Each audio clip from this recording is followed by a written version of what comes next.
vamos a describir el frontal. Situación del frontal ubicado en la parte anterior del cráneo. Para describirlo, lo vamos a dividir una porción vertical y una porción horizontal, también se llama órbito nasal. En la parte media vamos a ubicar la glabela. Por debajo de la glabela tenemos la sutura metópica, que se llama, que es más notorio en los niños y que en el adulto desaparece. A ambos lados tenemos los arcos superciliares. Seguimos subiendo hacia arriba y vamos a ver dos eminencias pronunciadas, que son las eminencias frontales. Esta cara es convexa en la parte anterior. Luego vamos a ver lo que es la cara posterior del frontal. En la cara posterior del frontal, en esta porción vertical, vamos a encontrar el seno o canal del seno sagital, donde se va a alojar una vena, la vena sagital. Más abajo vamos a encontrar la cresta frontal, que va a terminar dividiéndose y vamos a encontrar el agujero ciego. Cabe mencionar que en la cresta frontal se va a insertar la hoz del cerebro y por el agujero ciego va a pasar también una porción de lo que es de la hoz del cerebro. Luego vamos a ver ambos lados las fosas frontales, donde se van a alojar los hemisferios del lóbulo frontal del sistema nervioso central. Asimismo, entonces tendríamos en la cara posterior. Vamos a ver la porción horizontal. En la porción horizontal vamos a encontrar la escotadura nasal, donde lo vamos a ubicar la espina nasal, que tiene una superficie rugosa que va a venir a articularse con los huesos propios de la nariz. Ambos lados vamos a encontrar lo que se llama, en la parte medial, tenemos la apófisis orbitaria medial y lateralmente la apófisis orbitaria externa. En la parte medial de esta apófisis orbitaria, o sea, dentro de la cavidad orbitaria, vamos a encontrar una depresión que corresponde a la fosita troclear, donde se va a reflejar el músculo, el tendón del músculo del ojo, el músculo troclear o oblicuo superior. En la parte lateral vamos a encontrar otra fosita, que es la fosita lagrimal, donde se va a alojar la glándula lagrimal. Finalmente, vamos a encontrar en esta parte también la lámina orbitaria, sería la cara superior de la cavidad orbitaria, que es bastante delgada. Luego, en esta porción órbito nasal, como su nombre le dice, está relacionado con la órbita y con las fosas nasales. Encontramos la escotadura etmoidal, que tiene una forma de U abierta hacia atrás. Entonces tendríamos estas situaciones anatómicas en lo que corresponde a la porción órbito nasal o porción horizontal. En este borde que corresponde al borde anterior del frontal, vamos a encontrar la incisura orbitaria, o que también está formando el agujero que se llama supraorbitario, por donde va a pasar nervios y arterias del mismo nombre. Luego vamos a ver los bordes de lo que es el frontal. Hablamos del borde superior, borde anterior y el borde posterior, que va a venir a articularse a la mano del esfenoides. La apófisis orbitaria externa va a articularse con el hueso cigomático y la apófisis orbitaria interna se va a articular con los huesos propios de la nariz y también con el hueso lacrimal. Bueno, estos serían aspectos importantes de lo que nos referimos al frontal. Vamos a pasar a otro hueso del cráneo. Me olvidé decirles, esta es la cresta frontal. Estoy refiriéndome a lo que es el hueso, el parietal. Son dos huesos que están situados por detrás del frontal, delante del occipital y por encima de lo que es el hueso temporal. Entonces, es un hueso cuadrilátero plano que tiene dos caras. Tenemos una cara externa, convexa, y una cara interno-medial que es cóncava. Vamos a ver en la cara externa, vamos a ver un pronunciamiento que es la eminencia del parietal. Por debajo vamos a encontrar la línea temporal superior y la línea temporal inferior. Tiene 4 bordes. También podemos decir borde superior, borde anterior, un borde escamoso y un borde occipital. Teníamos los 4 bordes. En la cara medial, que partiendo que lo más importante del ángulo anterior-inferior, tenemos unos canales o surcos por donde van a ir ramas de la arteria meningia media. Estos forman una especie de nervadura de un árbol de higuera, como lo dicen. El borde superior tiene una superficie articular con el otro parietal del otro lado. El borde anterior con el frontal y el borde inferior, o también se llama escamoso, con la porción escamosa del temporal. Borde posterior con el hueso occipital y va a formar la sutura lamboidea. En la parte posterior, casi en 2/3 posteriores, vamos a encontrar el agujero del parietal por donde va a pasar una vena emisaria que va a ir al seno longitudinal. Entonces tendríamos ya el parietal con todos sus bordes, ángulos. Los ángulos lo clasificamos en un ángulo anterior superior, anterior inferior, posterior superior y posterior inferior. Si nos ubicamos, estamos por debajo del parietal, delante del occipital, por detrás del ala mayor del esfenoides. Es un hueso irregular. Para su estudio lo vamos a describir en 4 regiones: región mastoidea, región escamosa, la región timpánica y la región petrosa. Entonces, vamos a describir por su cara externa y por su cara endocraniana. En su parte externa, ¿qué vamos a encontrar? Partimos de lo que es la región mastoidea, que tiene una forma de pirámide, con una base, un vértice.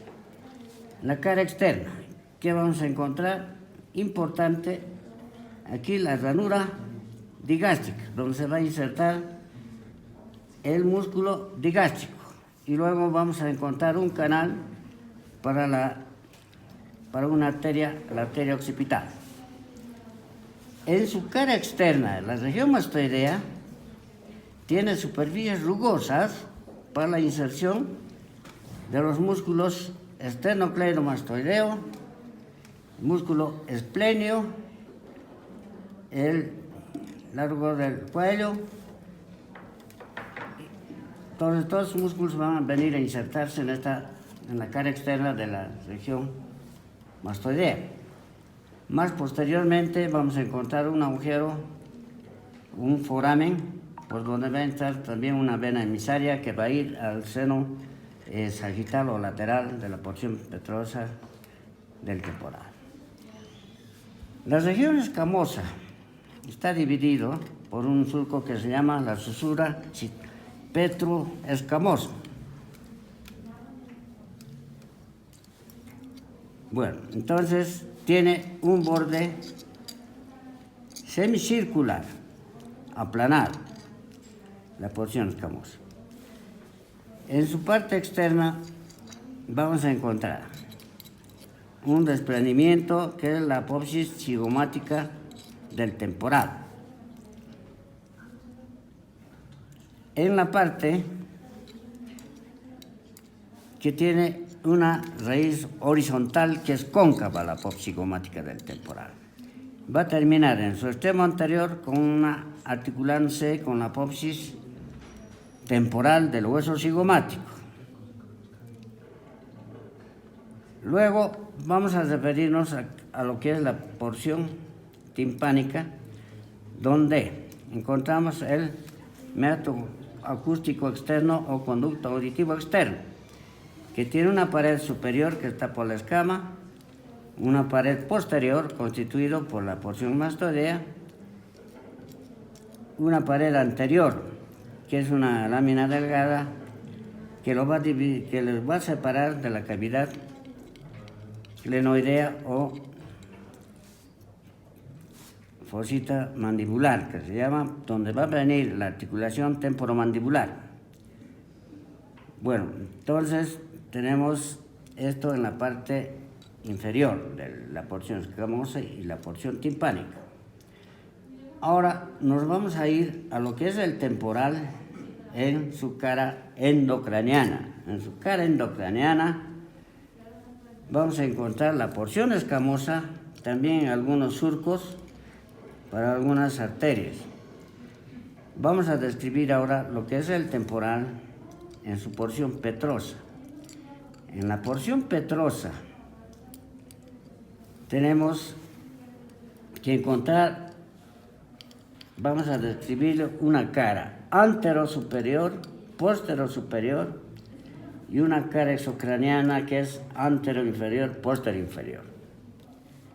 En la cara antero-superior encontramos un levantamiento o un pronunciamiento que se llama la eminencia arcuata, que va a estar en relación con el conducto semicircular superior. Más adelante vamos a encontrar el hiato del falopio o canales del hiato del falopio, donde va a pasar el nervio petroso superior mayor. En la parte medial vamos a encontrar una fosita casi llegando al vértice, que se llama la fosita del ganglio trigeminal o el ganglio de Gasser. Más lateralmente podemos encontrar cerca de lo que es el vértice de la porción petrosa un conducto. Este es el conducto carotidio anterior, por donde la arteria carótida interna va a entrar por el conducto carotidio inferior y sale en un ángulo recto por el conducto carotidio anterior. Y también en esta parte vamos a encontrar lo que corresponde a la porción ósea de la trompa de Eustaquio, conducto faringotimpánico. En la porción postero superior tenemos el conducto auditivo interno, por donde van a pasar nervio facial, el vestíbulo coclear y una arteria, la arteria laberíntica, rama de la cerebelosa inferior y que viene también de la basilar. Luego tenemos por debajo de la porción arcuata, la subarcuata. Y aquí vamos a encontrar también el hiato coclear y el vestibular en la parte posterior, en la parte posterior superior. Más atrás, que correspondería a la porción mastoidea por su cara endocraniana, encontramos el canal del seno sagital o lateral, que está comunicado hacia afuera por el orificio mastoideo, foramen mastoideo, donde va a pasar una vena emisaria. Bueno, si nos vamos ahora a la cara antero-inferior, que es ya exocraneal, Vamos a ver nosotros aquí ubicar primero la apófisis estiloides. Entonces, esta es nuestra guía prácticamente para decir si está por delante, por dentro o está en la parte posterior. Si nos vamos por delante, vamos a encontrar hacia la parte medial, en este caso, la fosa yugular, donde se va a alojar el golfo de la yugular. Posteriormente a la apófisis estiloides tenemos el agujero estilomastoideo, donde va a pasar el nervio, la tercera porción del nervio facial. Luego tenemos el conducto carotídeo inferior. El conducto carotídeo inferior. Entre lo que es el conducto carotídeo inferior y la fosa yugular, encontramos una cresta por donde va a pasar un nervio. Hay un orificio por donde pasa el nervio de Jacobson o timpánico, llamado así, rama del glosofaringio. Luego vamos a encontrar también en esta parte anterior, inferior, que hemos dicho, la cavidad glenoidea y la pared anterior o la pared timpánica. Entre esta cavidad glenoidea y la pared timpánica encontramos un surco, la cisura petrotimpánica o cisura de Glaser, por donde va a pasar un nervio, el nervio de la cuerda del tímpano. Bueno, entonces estos serían los aspectos más importantes de en lo que respecta al hueso temporal. A continuación vamos a explicar el hueso etmoides, ¿sí? Lo vamos a desarticular. Este hueso es un hueso irregular, neumático, ya que va a presentar varias cavidades dentro de su estructura. La posición anatómica de este hueso dice que está puesto, en sentido de la siguiente manera. Tiene una lámina vertical, que la vamos a observar un momento más, la cual se dirige de arriba para abajo, y hacia los extremos tenemos dos masas laterales. Esta estructura ósea se va a acomodar en esta escotadura llamada como la escotadura etmoidal del hueso frontal. Se va a articular de esta manera. Esa es la posición anatómica del hueso, y su situación dice que se encuentra situado hacia la parte anterior de la base del cráneo, llegando a formar parte con el frontal del piso anterior de esa base craneal. Vamos a explicar en la pizarra a continuación las estructuras más relevantes de este hueso. El etmoides tiene una lámina vertical, que más o menos lo vamos a observar de esta manera. Tiene una apófisis que se sobresale, en todo caso, en la cavidad craneal, llamada como la apófisis Christagalli. Por debajo, esta misma apófisis Christagalli se va a extender con una lámina vertical, denominada también como la lámina pentagonal del hueso etmoides. Ahorita describimos los bordes de esta lámina pentagonal. También va a presentar, dice, una lámina en sentido horizontal, que lo vamos a observar a este nivel. Esa lámina horizontal va a dividir a esta lámina vertical en dos superficies. Bueno, primero tengo la lámina vertical dividida por esta lámina horizontal en dos segmentos. La parte superior se va a denominar como apófisis Christagalli, o cresta de gallo si quieren. Y la lámina vertical o lámina perpendicular, también denominada como la lámina pentagonal por su forma, se extiende hacia la parte inferior. Lo más interesante de esta lámina es que presenta hacia su parte superior pequeños canalículos por donde van a caminar filetes terminales del nervio olfatorio. Ahora, los bordes que presenta esta lámina, de hecho que es en sentido vertical, pero frecuentemente puede dirigirse hacia uno u otro lado, ante lo superior también se lo podría denominar. El borde anterior lo vamos a designar. Este otro borde llamado como el borde antero-inferior, hacia atrás tengo el borde postero-inferior y un borde neto posterior. ¿Con qué estructuras se van a articular estas estructuras? El borde anterior se articula, dice, con la espina nasal del hueso frontal y también se va a articular con los huesos propios de la nariz, ese borde anterior. El borde anteroinferior se va a articular con el cartílago del tabique nasal y más o menos lo vamos a observar aquí adelante, nuestro cartílago dispuesto de esta manera. Entonces el borde anterior es articular con el cartílago del tabique. El borde postero inferior se articula, dice, con el hueso pómer. Con el borde anterior del pómer se va a articular este borde postero inferior.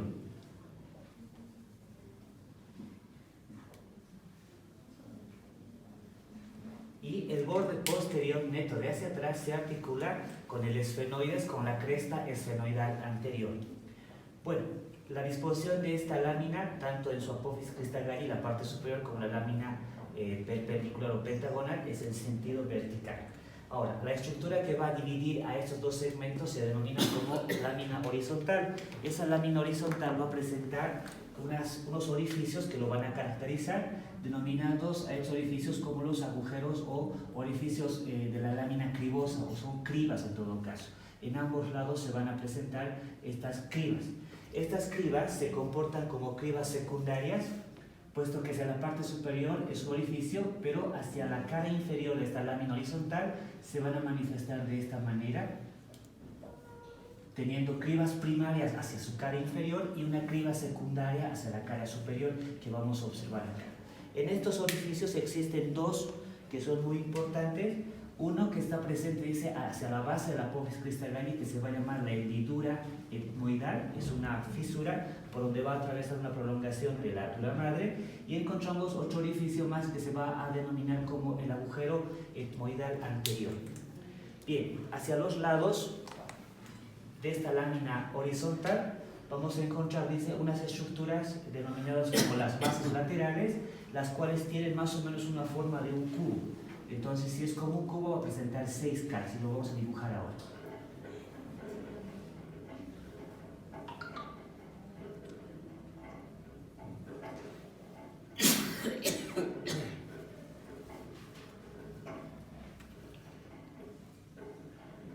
Bien, ahí tengo una masa lateral. A este otro lado igual voy a dibujar la misma masa lateral, pero del otro lado.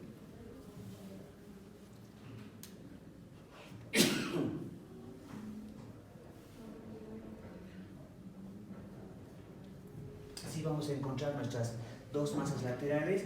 Estas masas laterales presentan las siguientes caras.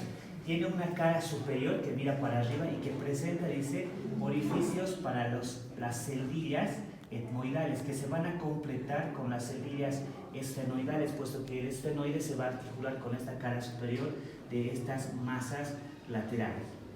Tengo una cara anterior que también se articula con el hueso lacrimal y con el hueso maxilar, con la rama ascendente del maxilar.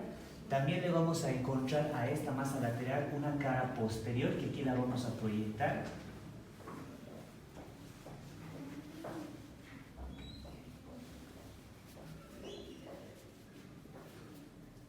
Aquí atrás tengo una cara posterior que igual va a presentar, dice, así, hemiceldillas que se van a articular con el cuerpo del esfenoides y se van a llamar más adelante hemiceldillas etmoido-esfenoidales, como estas, las de arriba, las etmoidofrontales, y las de aquí adelante, las superiores, que se articulan con el hueso lacrimal, y las inferiores, que se articulan con la apófisis ascendente del maxilar, respectivamente. Y hacia la cara inferior también vamos a observar, dice, de esta masa lateral que tiene esas 6 caras, hemiceldillas que se articulan con el hueso maxilar superior. Ahora, la cara lateral de esta masa lateral, ¿sí?, su cara lateral, va a denominarse también como hueso plano del etmoides o lámina papirácea, le vamos a denominar a esta cara de acá. Esa cara dice que va a delimitar la pared medial de esta cavidad. Si vemos acá, tengo la cavidad orbitaria y nosotros vamos a poder observar aquí adentro la lámina o el hueso plano, en todo caso, del etmoides o lámina papirácea. Se lo denomina así por su característica que es tan delgada como un papiro. Bien, ahora, esta masa lateral también tiene hacia dentro una cara medial que la voy a observar en este lado. Y en esa cara medial vamos a encontrar, dice, unas estructuras que se denominan como cornetes. Y vamos a ver los siguientes cornetes. Se extiende, dice, una concha nasal superior a manera de turbina, así lo vamos a ver. ¿Sí? Se va a denominar así como cornete superior o concha nasal superior, que se va a insertar o se va a articular en todo caso hacia la cara medial de esa masa lateral. Uno es bastante pequeñito y por debajo vamos a encontrar ese otro cornete, el cornete medio, que también se extiende, o sea, se inserta en esta cara medial de esta masa lateral, pero es un poquito más grande, más voluminosa, esta concha nasal, y lo vamos a observar ahí, hacia su cara medial de esta masa lateral. Este cornete medio dice que se extiende hacia la parte anterior, que se va a articular con el hueso maxilar en una cresta conchal o turbinal superior, se denomina así, en su extremo anterior, y el extremo posterior se articula también, dice, con el hueso palatino en la cresta conchal superior también. Ahora, existe otro cornete más, que es el cornete inferior, pero ese cornete inferior no es parte del etmoide, sino es un hueso independiente. Debajo de cada cornete vamos a encontrar, dice, unos espacios que están hacia la parte inferior, que se van a denominar como meatos. Excepcionalmente, encima del cornete superior se puede observar, dice, dos cornetes más, uno que va a ser, bueno, cornetes supernumerarios que se encuentran por encima del cornete superior, uno va a ser el cornete de Santorini, que representaría el cornete supremo, y un cornete llamado como el de Zuckerkall, que es un cornete que se presenta en uno de cada 100, presenta dos caras laterales que son convexas. Encontramos hacia la parte inferior esta lámina llamada como la lámina pentagonal o lámina vertical del hueso etmoides. Esta lámina va a presentar, dice, 4 bordes, 5 en todo caso, al ser una lámina pentagonal. Este va a ser el borde anterior. Aquí atrás encontramos el borde posterior. Aquí se observa un borde postero inferior y un borde antero inferior, que lo vemos a este nivel. Esta lámina vertical se divide, dice, por la presencia de esta lámina horizontal o lámina cribosa, que está deprimida en forma de 2 canales en donde descansa el bulbo olfatorio. Vamos a observar que en esta cara superior de esta lámina horizontal se observan varios orificios, por lo cual se denomina a esta lámina horizontal como la lámina cribosa. Hacia la parte anterior y al lado de la apófisis cristagalli se observa la hendidura esfenoidal ahí adelante, y hacia un costado encontramos el orificio del conducto etmoidal anterior, el agujero etmoidal anterior por donde pasa el ramo nasal del nervio oftálmico. Lateralmente encontramos a estas estructuras que se van a llamar como las masas laterales. Estas masas laterales tienen una cara anterior, una cara posterior, una cara superior, y aquí abajo se observa una cara inferior. Todas estas caras están excavadas por celdillas etmoidales que se van a completar con otros huesos en su vecindad. Lateralmente encontramos a este segmento llamado como la lámina papirácea o hueso plano del etmoides, que, como les decía, forma parte de la pared medial de la cavidad orbitaria.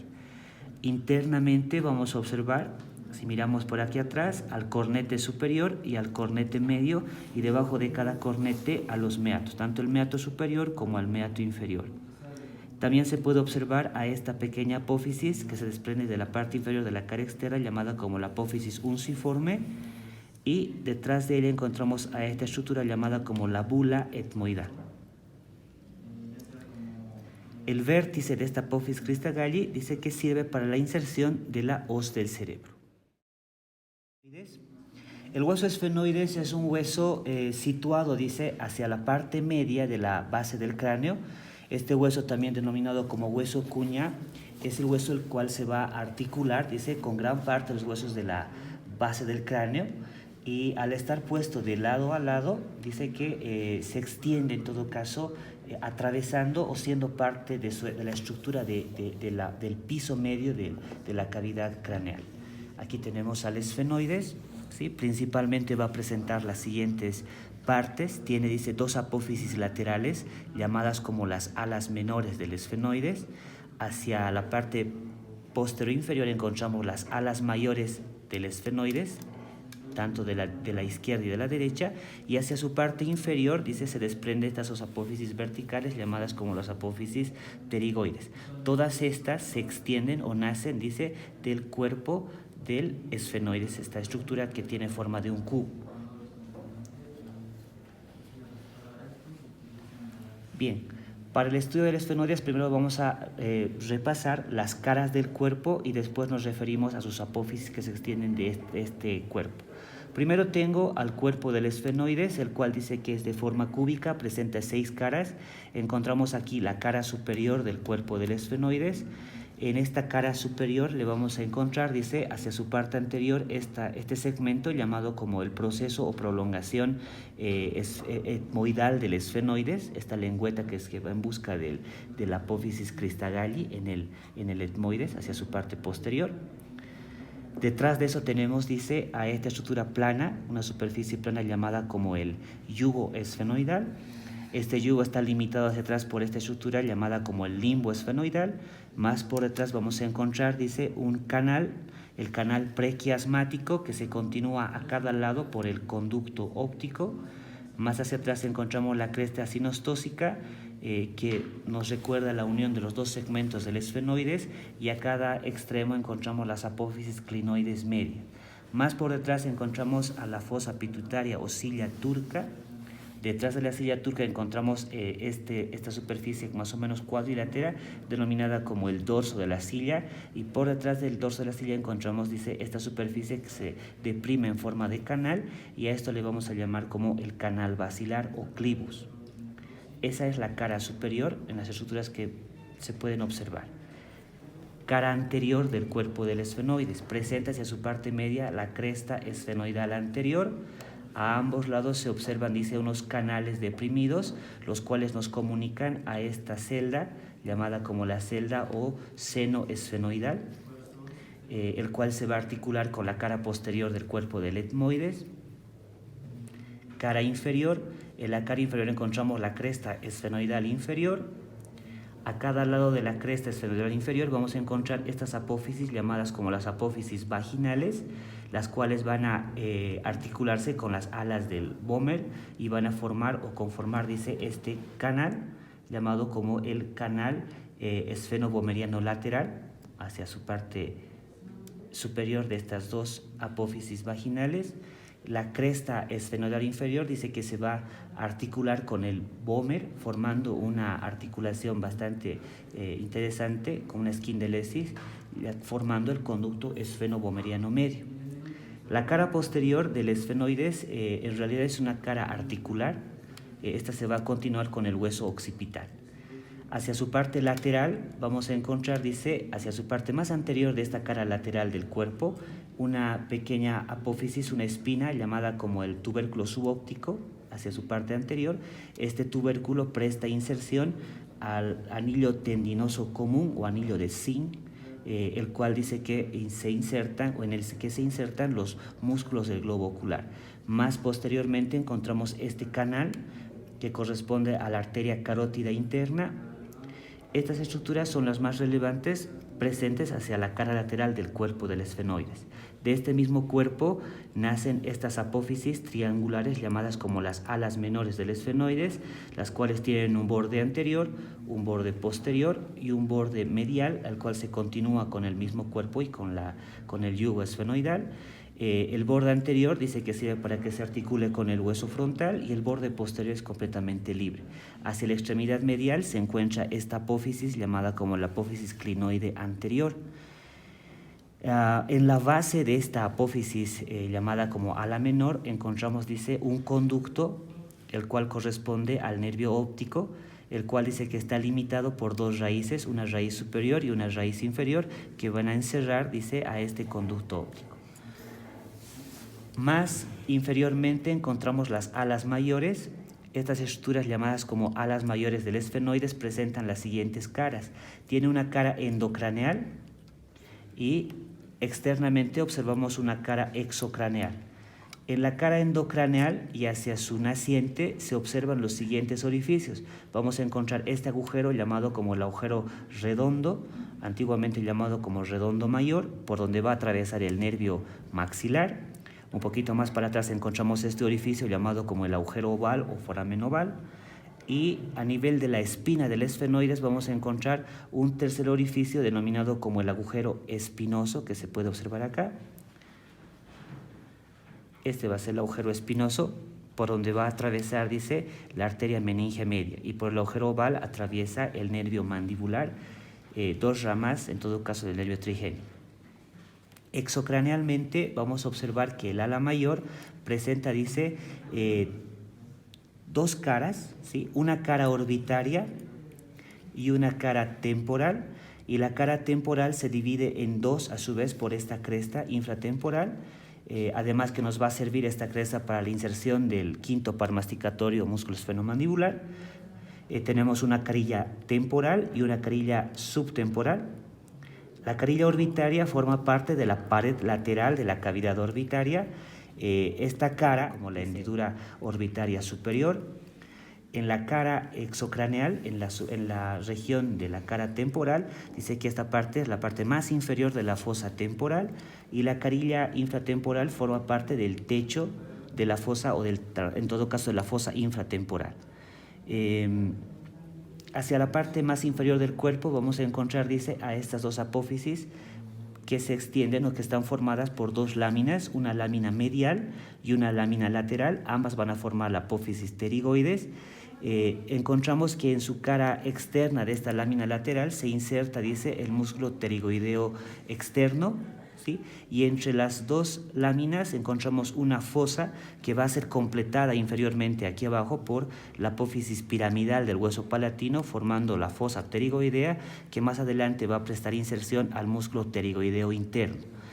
Superiormente a esta fosa se observa una fosa bastante pequeña, denominada como la fosa escafoidea, en donde se va a insertar, dice, el músculo tensor del velo del paladar o periestafilino externo.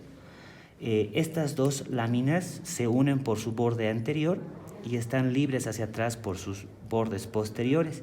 Hacia la parte anterior se observa, dice, la unión de las dos láminas forman o generan, dice, este orificio denominado como el agujero pterigoideo, antiguamente denominado como el conducto vidiano, por donde van a atravesar los dos nervios, en todo caso el nervio petroso, que se va a ir a unir con el ganglio esfenomandibular, esfenopalatino, perdón. Bueno, esos dos nerviositos que corresponden al nervio facial van a atravesar por este conducto. Más inferiormente, estas dos láminas de la apófisis pterigoides se encuentran divididas por esta escotadura, la cual se va a articular con la apófisis piramidal del palatino que ya hemos indicado. Las siguientes caras inicialmente, una cara endocraneal y una cara exocraneal. En la cara endocraneal vamos a encontrar a nivel de su segmento basilar este canal denominado como el canal basilar o clivus, el cual se continúa con el canal que formaba el dorso de la silla turca. También vemos a este nivel la apófisis yugular con la carilla yugular. Vamos a encontrar hacia medial el agujero el agujero occipital o foramen magnum. Hacia el lateral de este foramen magnum encontramos el agujero que va a llamarse el agujero del nervio hipogloso, por donde va a atravesar este nervio. Más a nivel de la escama vamos a encontrar hacia su parte céntrica la protuberancia occipital interna, la cresta occipital interna, la cual se bifurca, dice, en dos labios, y vamos a encontrar ahí la fosita vermiana. De la protuberancia vamos a encontrar hacia la parte superior este canal llamado como el canal del seno sagital superior, y de la misma protuberancia o confluencia de los senos craneales parten a cada lado los canales de los senos laterales, de tal manera que va a dividirse esta escama en su cara endocraneal en 4 fosas, 2 fosas cerebrales y 2 fosas cerebelosas. Exocranealmente vamos a encontrar a nivel de su porción basilar el tubérculo faríngeo, más anteriormente se observa la fosita faríngea, hacia los lados se encuentran, dice, las crestas musculares. Un poquito más posterior encontramos obviamente el agujero magno o foramen magnum. A cada lado vamos a encontrar los cóndilos occipitales. Delante del cóndilo encontramos el agujero condíleo anterior o orificio del conducto del hipogloso. Por detrás encontramos el agujero condíleo posterior. Hacia la parte lateral, como ya habíamos visto, la carilla yugular, escotadura yugular y la espina intrayugular. Más superiormente, a nivel de la escama, en esta caria exocraneal encontramos la protuberancia occipital externa, la cresta occipital. De la mitad de la cresta occipital externa parten las dos crestas que corresponden a las líneas nucales superiores, y de la protuberancia parten la cresta o línea nucal superior. Tengo también dos líneas llamadas como las crestas nucales supremas, de tal manera que voy a tener crestas nucales supremas, cresta nucal superior y una cresta nucal inferior que parte de la mitad de esa cresta occipital externa.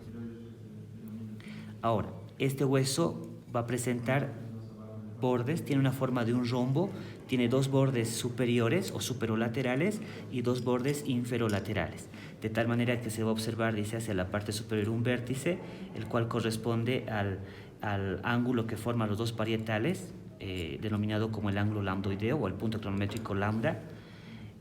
Inferiormente vamos a encontrar, dice, dos ángulos laterales, y hacia la parte anterior encontramos esta superficie articular, la cual se une con el hueso esfenoides.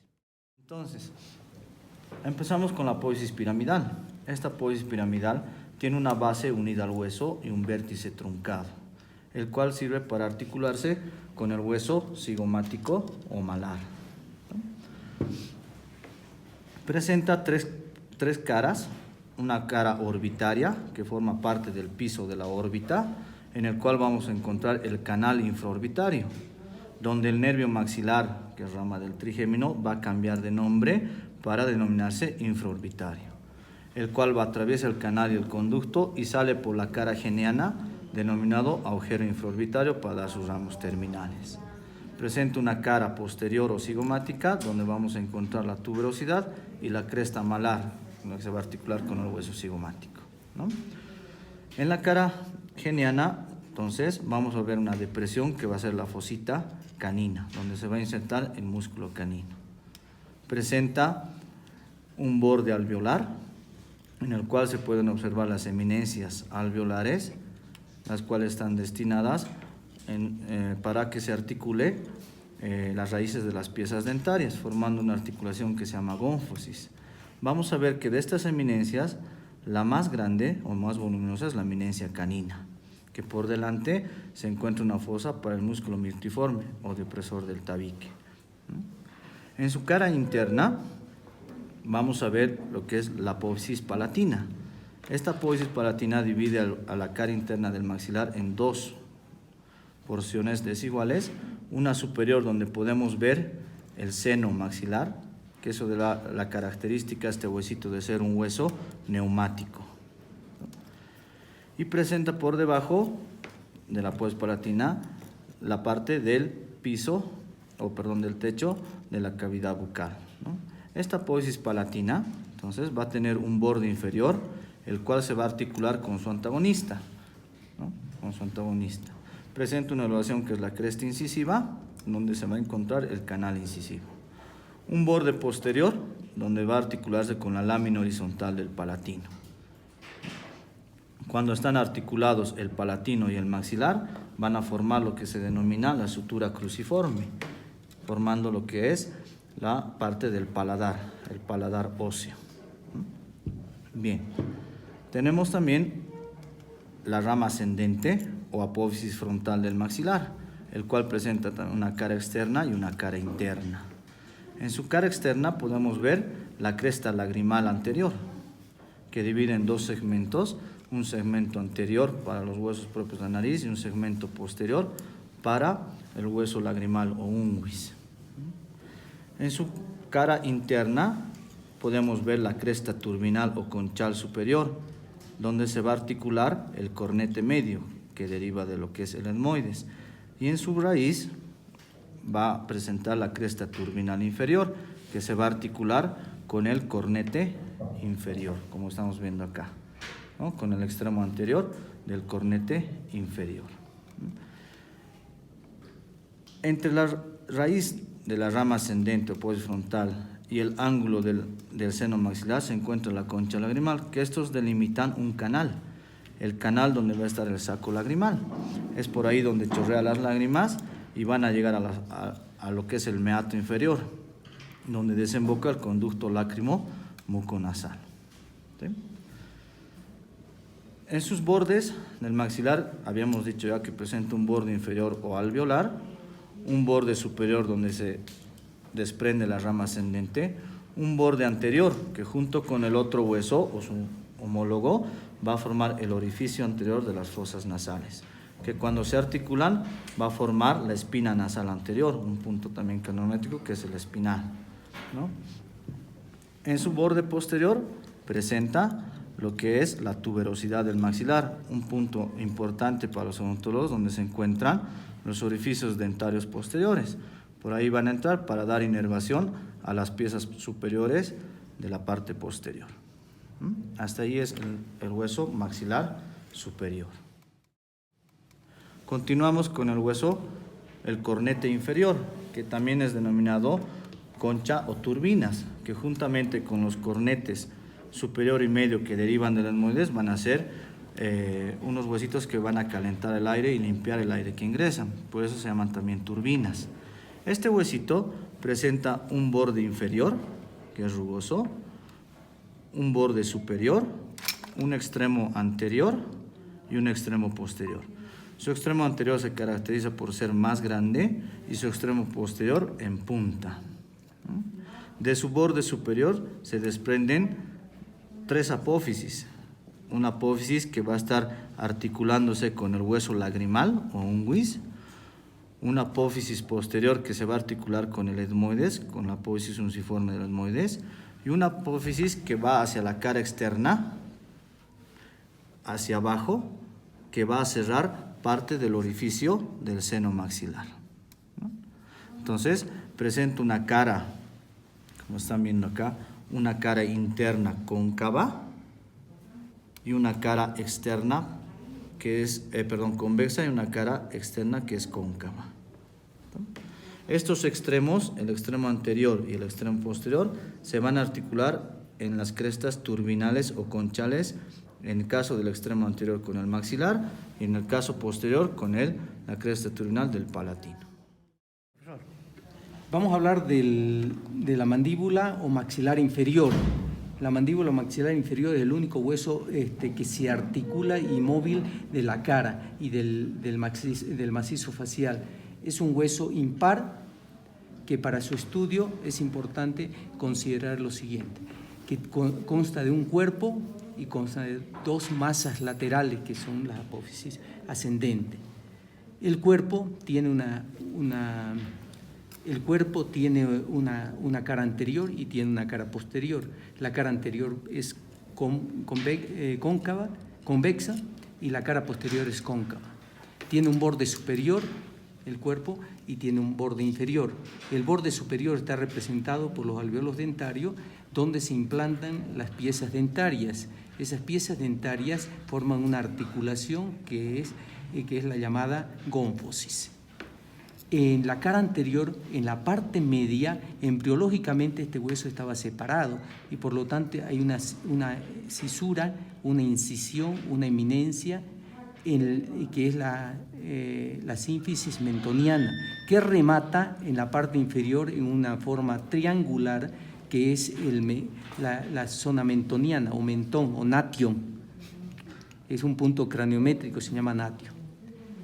A partir de esta eminencia mentoniana parte una línea, la línea oblicua externa, que se dirige de adelante hacia atrás y se continúa con el borde anterior de la rama ascendente de la mandíbula, a ambos lados. Por fuera de la línea de la sínfisis mentoniana y a la altura del premolar encontramos el agujero mentoniano por donde salen vasos y nervios mentonianos. En esa línea oblicua externa también se insertan algunos músculos como son el depresor de los labios y el triangular de los labios. En la cara interna o la cara cóncava del cuerpo de la mandíbula encontramos en la parte inferior 2 eminencias, 2 espinas, vienen a ser 2 espinas inferiores y 2 superiores, que son las espinas genis, donde se insertan los músculos geni. En las espinas genis superiores se van a insertar el músculo geniogloso, que va a la lengua, y el genioideo en las espinas genis inferiores, que van al hueso ioides. En el borde superior, como habíamos referido, vamos a encontrar las piezas dentarias que están implantadas en los alvéolos dentarios. En el borde inferior del cuerpo vamos a encontrar unas depresiones por fuera de la línea media, que es la depresión una depresión que es la fosita digástrica, donde se van a insertar el vientre anterior del digástrico. Regresando a la cara interna, es importante que a partir de las líneas geni van a partir dos líneas hacia los lados, que son las líneas oblicuas internas o las líneas o los surcos del músculo miloioideo, donde se inserta el músculo del mismo nombre, miloioideo. Por detrás, y esta línea miloidea o línea oblicua interna divide esta parte, esta cara, en dos espacios, uno superior y otro inferior. En el espacio superior se va a localizar la glándula sublingual y hacia adelante. En cambio, hacia abajo y hacia atrás se va a encontrar una fosita para la localización de otra glándula que se llama la glándula submaxilar. Esta línea oblicua interna o la línea del miloioideo también delimita por detrás un surco o un canal, que es el canal del miloioideo, del nervio miloioideo, que va a inervar ese músculo miloioideo, rama del trigémino. Esta línea oblicua interna también continúa hacia arriba, hacia el borde anterior, labio interno del borde anterior de la rama ascendente del maxilar superior. Bien, ahora nos vamos hacia las masas laterales. Las masas laterales o la apófisis ascendente tienen son en forma cuadrilátera, tienen dos caras, una cara externa y una cara interna. Tiene un borde superior y un borde inferior, tiene un borde anterior y un borde posterior. En la cara externa vamos a ver algunas rugosidades dirigidas más hacia el ángulo de la mandíbula, donde se va a insertar el músculo massetero. Y en cambio, en la cara interna del ángulo de la mandíbula, también del ángulo de la mandíbula vamos a ver otras rugosidades que corresponden a la inserción del músculo pterygoideo medial o pterygoideo interno, que es otro músculo masticador, como el macetero. Pero hacia adelante de ese ángulo de la mandíbula vamos a encontrar un conducto, que es el conducto dentario inferior o alveolar inferior, por donde ingresa vasos y nervios dentarios inferiores o rama del maxilar inferior, que va a dar inervación e irrigación, los vasos, a todas las piezas dentarias, ¿de acuerdo? Pero por delante del agujero dentario inferior vamos a encontrar una espina, la espina de Spick o la espina mandibulae se llama, donde se inserta un músculo que se llama, un ligamento, que se llama el ligamento pterigomaxilar o efenomaxilar también, o efenomaxilar, así lo pueden encontrar. Bien. En el borde superior vamos a encontrar tres estructuras o tres accidentes anatómicos que son los siguientes, tres accidentes anatómicos que ustedes los pueden ver acá, como lo ven en la estructura esta. Hacia adelante vamos a encontrar la apófisis coronoides, hacia atrás vamos a encontrar la apófisis, el cóndilo de la mandíbula. La apófisis coronoide, en la cara externa, se va a insertar, va a terminar insertándose el músculo temporal, que es otro músculo masticador. En la parte posterior vamos a encontrar el cóndilo de la mandíbula, que es el que se articula con la cavidad articular o la cavidad condilia del temporal y forma una articulación temporomandibular. El cóndilo de la mandíbula tiene un cuello y tiene una cara, ese cuello tiene una cara interna y una cara externa. En la cara interna y dirigida hacia adelante vamos a encontrar una fosita, la fosita digital, donde se va a insertar, insertándose el músculo pterygoideo externo o pterygoideo lateral, que es otro músculo masticador. Hemos hablado entonces de 4 músculos masticadores hasta ahora, ¿no es cierto? Son los músculos masticadores. Bien, y entre las dos apófisis, estas apófisis, encontramos una escotadura. La escotadura es sigmoidea o escotadura maxilar, se llama. El malar o hueso cigomático es un hueso que tiene, para su estudio, se encuentra en la parte lateral y anterior de la cara. Es el llamado pómulo de la cara. El malar se encuentra entre el frontal, el temporal, el maxilar superior y el esfenoides por detrás. El malar o hueso cigomático es un hueso cuadrilátero que tiene una cara externa y tiene una cara interna. Tiene bordes, tiene un borde antero superior, un borde antero inferior y tiene un borde póstero superior y un borde póstero inferior. Tiene 4 ángulos, un ángulo superior, un ángulo anterior, un ángulo posterior, un ángulo anterior he dicho, y un ángulo inferior, ¿ya? Un ángulo inferior. Bien, en la cara externa es lisa, ligeramente hay algunas rugosidades para la inserción del músculo cigomático y de los músculos cigomáticos principalmente, y en la parte posterior del macetero. Pero encontramos un orificio, el agujero malar se llama, o cigomático malar, también, cigomático malar, donde pasan vasos y nervios del mismo nombre. En la cara interna vamos a encontrar en 2 partes, una anterior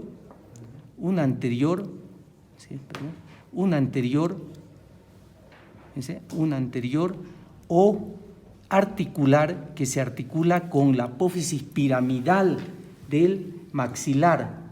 Permítanme, maxilar, con la apófisis piramidal del maxilar o cigomática del maxilar también, con esa se articula de esta manera, con la apófisis cigomática del maxilar, y una zona lisa que está en relación con la fosa temporal o infratemporal. En el borde antero superior, este es el borde antero superior o orbitario, va a partir una apófisis, la apófisis frontal. Esa apófisis frontal se va a articular desde arriba hacia abajo, se va a articular con el que está acá, ¿sí? ¿Se la ven? Esta es la apófisis. Se va a articular por detrás con el frontal, por abajo con el efenoides, más abajo con el maxilar, y esta última forma una hendidura, el maxilar con el malar forman una hendidura, la parte anterior de la hendidura orbitaria inferior, donde pasan los vasos orbitarios inferiores, infraorbitarios. El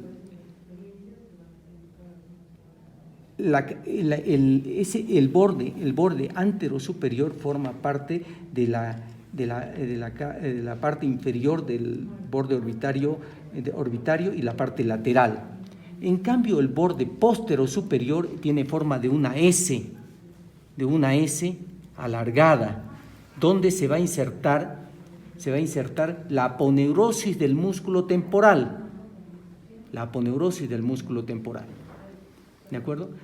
Y la apófisis, el borde póstero, ahora póstero, este póstero superior, póstero inferior, este es el borde póstero inferior, el borde póstero inferior está en relación con la inserción del músculo macetero o maceteriano, y el borde póstero inferior se articula con la apófisis piramidal también del maxilar superior. Los ángulos. El ángulo superior, que viene a ser el ángulo superior se articula con la apófisis orbitaria externa del frontal. En cambio, el ángulo posterior se va a articular con la apófisis cigomática del temporal y forma el arco cigomático. En el borde superior de ese arco cigomático se va a terminar insertando también la aponeurosis del músculo temporal. En el borde inferior de ese arco cigomático se inserta también el músculo macetero. El ángulo anterior e inferior están en relación con la apófisis piramidal del maxilar, Un hueso cuadrilátero pequeño, apenas mide, no llega a medir 2 centímetros en total, como lo ven acá. Este es el real, no llega a medir 2 centímetros, pero tiene una cara externa y tiene una cara interna. Tiene un borde superior, tiene un borde inferior, tiene un borde anterior y tiene un borde posterior. Y dacrion también se llama, o lagrimal, o lágrima, ¿no? De ahí viene el nombre, dacrion. En la cara externa vamos a encontrar una cresta, la cresta lagrimal posterior, porque la cresta lagrimal anterior se encuentra en el maxilar, en la rama ascendente del maxilar superior. Entonces, esa cresta lagrimal posterior delimita por delante la fosa lagrimal, la fosita lagrimal, por donde que va a completar para el conducto lacrimonasal. En cambio, por detrás es una lámina plana que se continúa con la lámina plana o papirácea, o lámina plana o hueso plano del etmoide, como ven acá, con el hueso plano del etmoide se continúa. En la cara interna está cubierta por mucosa. Por supuesto que está cubierta por mucosa nasal, porque está en relación con las fosas nasales, pero en esa cara hay un canal o una depresión en el hueso, una depresión que corresponde a la cresta lagrimal posterior. Entonces le van a preguntar, la cresta lagrimal posterior depende de la cara externa del hueso lagrimal. En cambio, por dentro, en la cara interna, encontramos el canal lagrimal, el canal de la cresta lagrimal, que representa la cresta lagrimal. El borde superior se articula, como ven ustedes en el hueso, con la apófisis orbitaria interna del frontal. En cambio, el borde inferior se articula con la apófisis lagrimal del cornete inferior o de la concha inferior. El borde posterior se articula, se articula con el etmoide. Y el borde anterior con el borde posterior de la rama ascendente del maxilar superior. Eso es todo. Continuando con los huesos del macizo facial, vamos a ver un hueso impar, que es el hueso Bomers, situado en la parte medial del macizo facial. Este es un hueso plano, cuadrilátero, el cual va a presentar para su estudio 2 caras laterales, una derecha y una izquierda, un borde anterior, un borde posterior, un borde inferior y un borde superior. Las caras laterales son lisas, pero en su parte media van a presentar pequeñas depresiones, las cuales están destinadas al nervio nasopalatino. El borde anterior está destinado a la articulación con la lámina papirácea del hueso etmoides y en su parte anterior con lo que va a ser el cartílago nasal. El borde inferior va a ir buscando a la cresta nasal, conformada por las apófisis palatinas del maxilar superior y el palatino. El borde posterior, que podemos apreciarlo acá, es libre, no se articula con ninguna estructura ósea, pero sí va a delimitar lo que va a ser las fosas nasales, formando las coanas o los orificios posteriores de la cavidad nasal. El borde superior, va a presentar 2 sobresaliencias en forma de alerones o aletas, las alas del Böhmer, que en su parte medial van a formar un canal. El canal esfenobomeriano, el cual se articula con la cresta inferior del esfenoides, formando una sutura, que es la denominada esquindelesis. En esta porción una vez articulado con el esfenoides, va a conformar el conducto esfenobomeriano, el cual va a dejar pasar a la arteria, vena y nervio esfenobomeriano.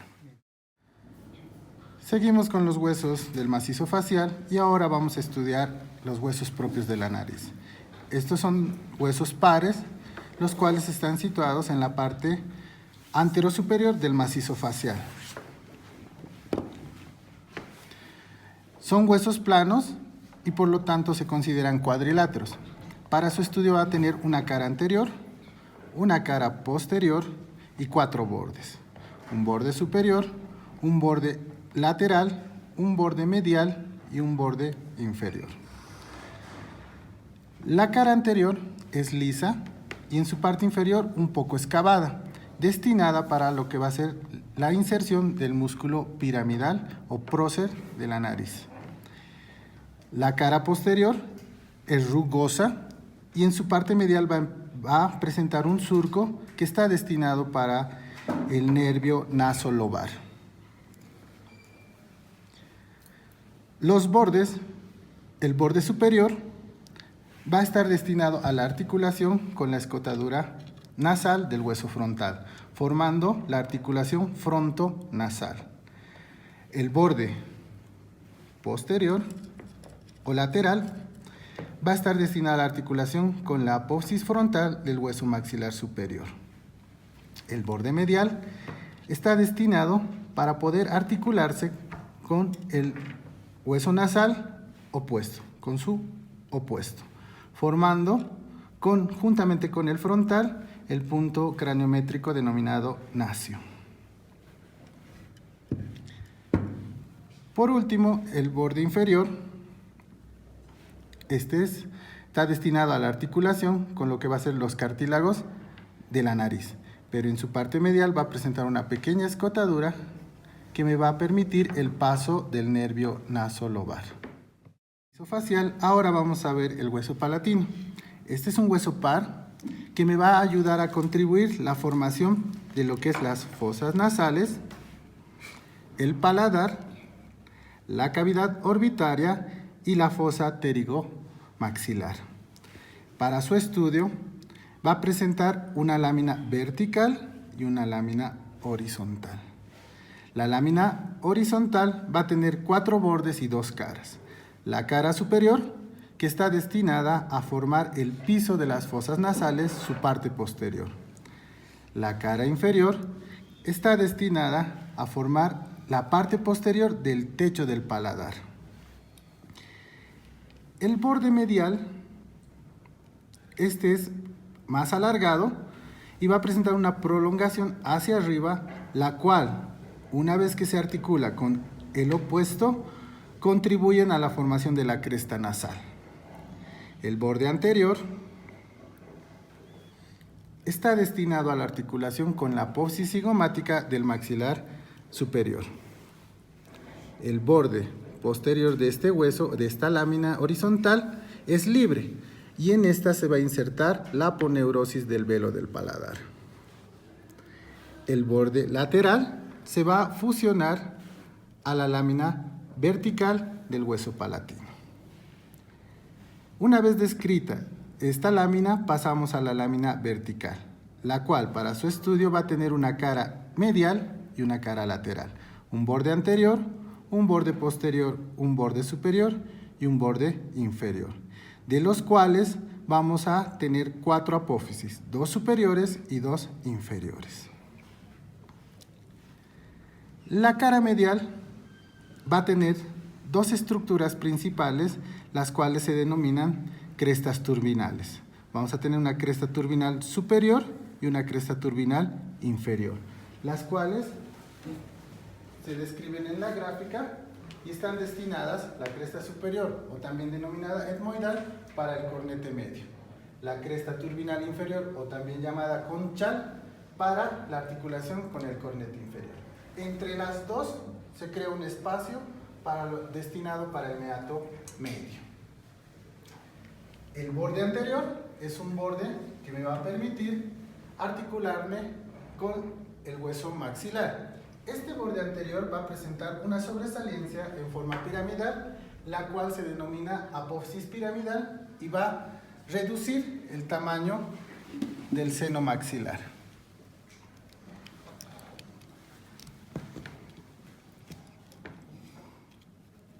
Acá podemos ver la apófisis maxilar, la cual va a cerrar parcialmente al hueco del seno maxilar. El borde superior me va a dar dos apófisis, una anterosuperior denominada orbitaria porque me va a contribuir a la formación del piso de la cavidad orbitaria. Una apófisis posterosuperior, la cual también se la denomina esfenoidal, la cual una vez articulada con el esfenoides va a dar paso a la formación del conducto pterigo-palatino para el paso del nervio pterigo-palatino y el nervio faríngeo. Entre ambas apófisis, una escotadura, la escotadura esfenopalatina, que una vez articulada con el esfenoides pasa a ser el conducto esfenopalatino. La cara lateral, esta cara, va a presentar 4 cuadrantes. Un cuadrante anterior denominado sinusal, el que va a cerrar la parte posterior del seno maxilar. Seguido de este, un espacio que es la porción maxilar destinada a la articulación con la parte posterior de la cara medial del maxilar superior. En la parte posterior voy a encontrar la zona pterigoidea para la articulación con el esfenoides, con la apófisis pterigoidea. Y entre las dos, un espacio denominado espacio pterigomaxilar, por el cual se va a formar el canal pterigopalatino y en la parte inferior el conducto palatino mayor. Acá podemos aprovechar también de ver el borde inferior, el cual hacia la región posterior-inferior se va a delimitar una apófisis en forma triangular de base anterior y vértice posterior, el cual, articulándose con las alas de la apófisis pterigoidea, completan la fosa pterigoidea. Muy bien, vamos a pasar ahora a describir un poquito o explicar los puntos cranométricos, ¿ya? Para hacerlo sencillo, vamos a hacer los más importantes. Hay muchos puntos cranométricos, los más importantes son 21 medios, o llamado impares, y 8 pares, que están a los dos costados, ¿ya? Entonces, en esta línea media vamos a encontrar 12 o 13 pares craneales en todo caso. Primer punto cranométrico, esta que está acá. Ese es el punto cranométrico mentoniano, que está en la parte inferior de la sínfisis mentoniana. Número 2, el que está un poco más arriba, esta. Ese punto cranométrico se llama alveolar, que se encuentra entre los dos dientes incisivos superiores. Número 3, ustedes están viendo acá, más arriba, una saliente. Esa saliente es la espina nasal anterior, por lo tanto este punto se llama espinal o acantion. Número 4, en la raíz de la nariz, en esta parte, se encuentra el siguiente punto cranométrico, que es el nasal o nasion. El quinto, entre los dos arcos superciliares se encuentra el quinto punto cranométrico, que sería este punto cranométrico, glabela. El siguiente, la Target dice que este diámetro frontal mínimo o entre las dos líneas temporales se encuentra el ofrion.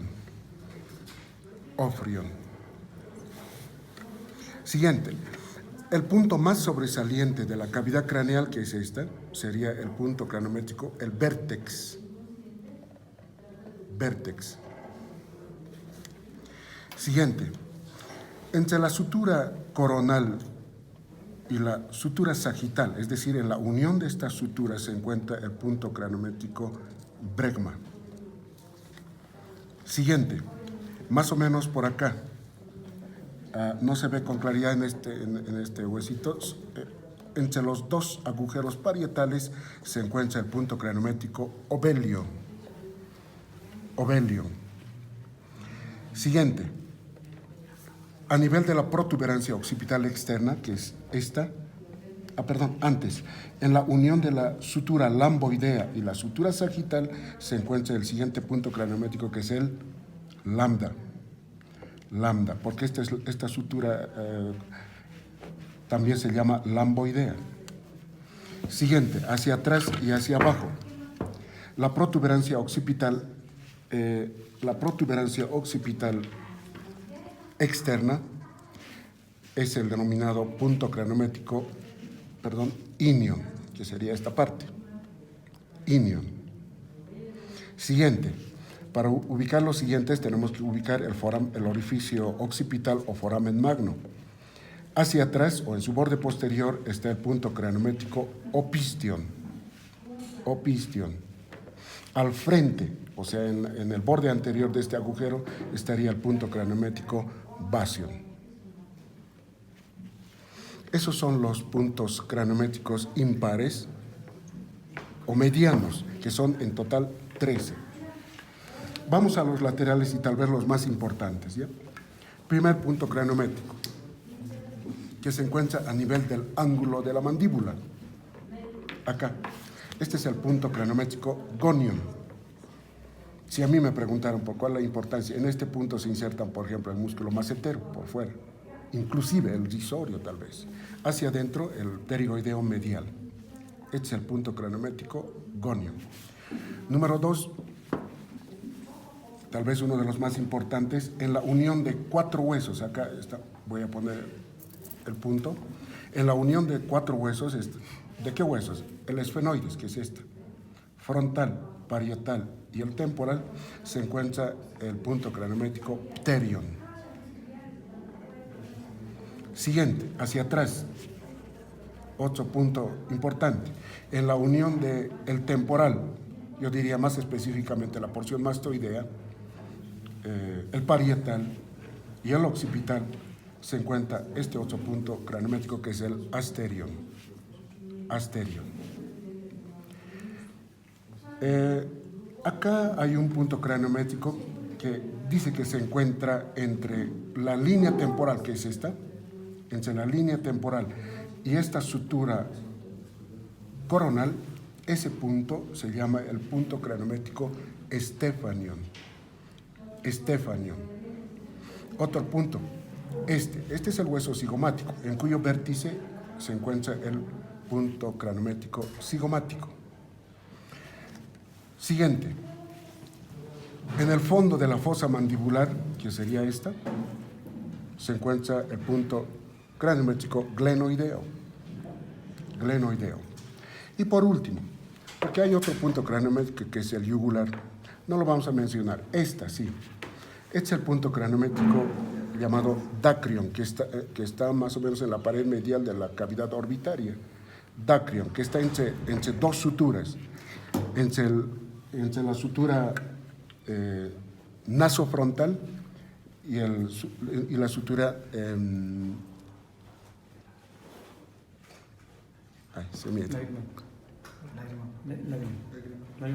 lágrimo maxilar, correcto. Entre 2 suturas, entre la lágrimo maxilar y la nasofrontal. Entonces este es el punto craniométrico dacrion. Eso sería.